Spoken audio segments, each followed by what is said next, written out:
Olá! Este episódio é baseado no caderno de estudos elaborado pelo professor Dr. Marcelo Lessa, idealizador e mentor do projeto ENAC Turbo.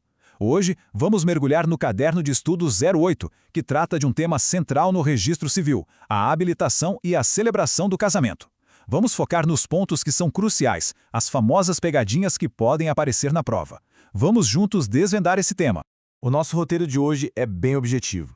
A gente começa pela base jurídica, passa pelo processo de habilitação, depois vamos analisar os obstáculos, os impedimentos e as suspensões, detalhar como funciona a celebração e suas regras e, para fechar com chave de ouro, o ponto que todo mundo espera, as exceções e os alertas de prova, aqueles que o professor Lessa sempre reforça.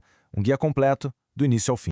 Então, vamos começar pelo começo, pelo alicerce de tudo. Antes de mergulhar nos procedimentos, é fundamental a gente entender como a nossa legislação enxerga o casamento. Qual é a natureza jurídica desse ato, afinal?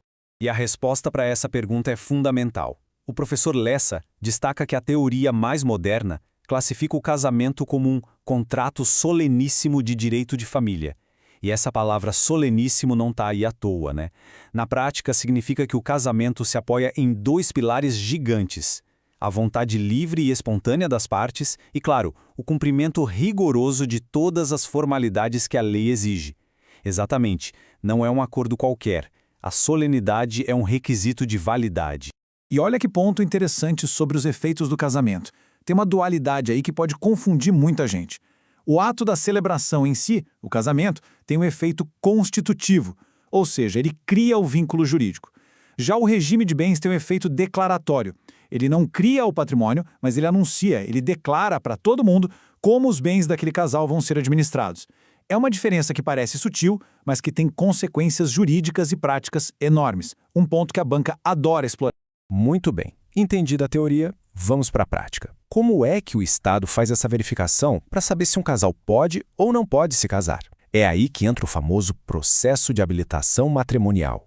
É o procedimento administrativo que antecede a celebração. E esse processo tem um rito bem definido, são 5 etapas claras. Começa com o requerimento, depois vem a juntada da documentação, a publicação dos proclamas para dar publicidade, aí vem a homologação pelo oficial de registro, que verifica se está tudo certo, e por fim a emissão do certificado de habilitação. Todo esse caminho tem um único e grande objetivo: garantir que não existe nenhum impedimento legal para aquele casamento se realizar. É um filtro de segurança jurídica. E uma dúvida prática muito comum: onde dar entrada nesse processo todo? Aqui, a lei foi inteligente, foi flexível. A habilitação pode ser feita no cartório de registro civil da residência de qualquer um dos nubentes. Isso facilita muito, né? A escolha fica a critério do casal, o que desburocratiza bastante o início do procedimento. Agora, um número que precisa estar na ponta da língua: 16. 16 anos. A idade núbil.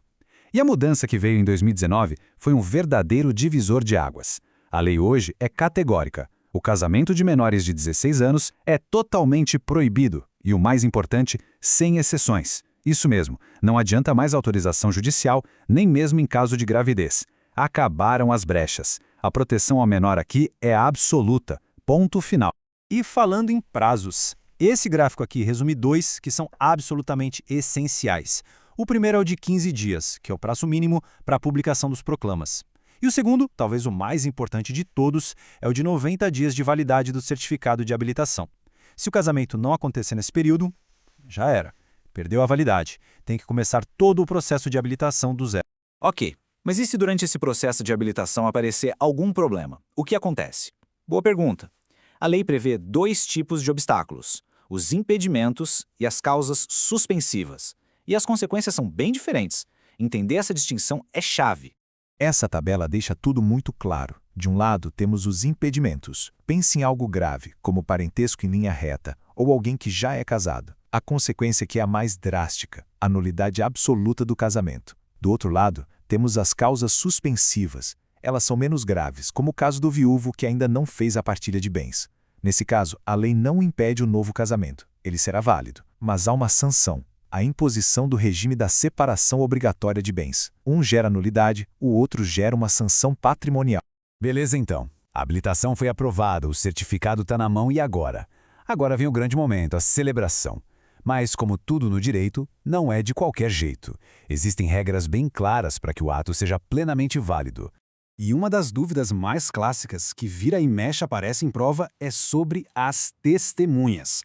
Afinal, quantas testemunhas são realmente necessárias? O número não é fixo e isso confunde muita gente. O que a lei diz exatamente? A resposta é depende. A regra geral para o casamento celebrado na sede do cartório é de 2 testemunhas. Mas esse número sobe para 4 se o casamento for celebrado fora do cartório ou se um dos noivos não puder assinar. E tem o caso mais extremo, o chamado casamento nunculpativo, que é aquele realizado quando um dos noivos está em risco de vida. Aí, pela urgência, a lei exige 6 testemunhas. A sequência é 2, 4 e 6, fácil de memorizar. E tem uma regra de ouro aqui que reforça a natureza pública do ato. A celebração deve sempre ocorrer a portas abertas, e é bom explicar o que isso significa. Não quer dizer que a porta física do local tem que estar escancarada. A ideia é que o acesso ao local da cerimônia deve ser público, livre, garantindo a transparência do ato. Chegamos agora na parte mais estratégica da nossa análise, as exceções e os alertas de prova que o professor Lessa sempre destaca como fundamentais. É aqui que estão os detalhes que fazem toda a diferença. Vamos começar com um ponto super importante sobre capacidade civil. E essa frase do professor Lessa resume tudo. O curador apoia, não substitui a vontade existencial. Com o Estatuto da Pessoa com Deficiência, isso ficou pacificado. Pessoas com deficiência mental ou intelectual têm plena capacidade para casar, o papel do curador, se houver, é de apoio, mas jamais de dar o consentimento no lugar da pessoa. O sim tem que vir da própria pessoa. Agora, atenção máxima para essa que é uma das maiores pegadinhas de prova. A situação migratória irregular de um estrangeiro no Brasil, como um visto vencido, não impede o casamento dele aqui. É isso mesmo. O direito de casar é um direito civil fundamental e a lei de imigração protege esse direito. O oficial de registro civil não pode criar esse tipo de obstáculo. Outra exceção que vale a pena destacar é a conversão da união estável em casamento. Aqui, o procedimento dispensa a celebração. O casal precisa passar pelo processo de habilitação, e isso sim é obrigatório. Mas uma vez habilitados, o oficial simplesmente faz o registro do casamento. É um ato puramente administrativo. E para mostrar como o direito registral também se moderniza, olha só esse dado. A publicação dos proclamas, que antigamente era só aquele edital no mural do cartório, hoje é prioritariamente eletrônica. A afixação física pode ser dispensada se o cartório tiver um sistema digital para essa publicação. Torna tudo mais ágil, mais eficiente e com um alcance muito maior. E tudo isso que a gente conversou nos leva a uma reflexão final. Em um mundo cada vez mais digital, como o direito registral pode equilibrar a segurança jurídica tradicional com a eficiência e a inclusão que a sociedade moderna exige?